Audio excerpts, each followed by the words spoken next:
বাবা মাথা উঠাও গো, মাথা উঠাও, উম্মতের ব্যথায় তুমি কাঁদতেছো গো বাবা। আমি ফাতেমার যত নেক আছে তোমার উম্মতকে দিয়ে দিব।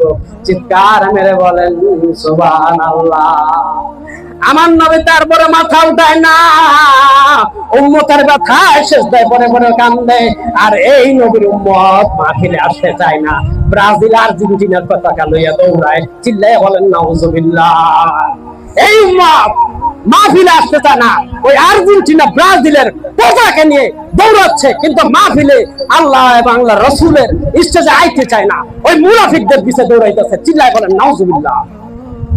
আমার ভাইরা বন্ধুরা, তাই আমি বলতেছিলাম, ফাতেমা বলেন বাবা মাথা উঠাও গো, মাথা উঠাও, আমার যত নেক আছে তোমার উম্মতের নামে আমি সদকা জারিয়া করে দেব। চিৎকার মেরে বলেন সুবহানাল্লাহ। জারিয়া করে দেব। চিৎকার মেরে বলেন সুবহানাল্লাহ। তারপরে আমার নবী মাথা উঠায় না। এবার ফাতেমা বলে বলেছি গো বাবা, আমার হাসান হোসেনকে যদি কোরবানি না করি তাহলে মনে তুমি মাথা উঠাইবা না।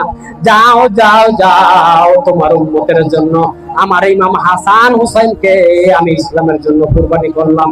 চিল্লাইয়া বলেন সুবহানাল্লাহ। এরপরে আমার নবী মাথা উঠাইলেন। আমার নবী বলে ফাতেমা গো, ফাতেমা আয় রে আমার বুকে আয়, তুই আশা করছো। ফাতেমা তুমি তোমার সন্তান আমার উম্মতের জন্য কুরবানি করছো, তোমার আসো আমার বুকে আসো, কাল হাশরের ময়দানে তোমার সাথে আমার দেখা হয়ে যাবে। চিৎকার মেরে বলেন সুবহানাল্লাহ।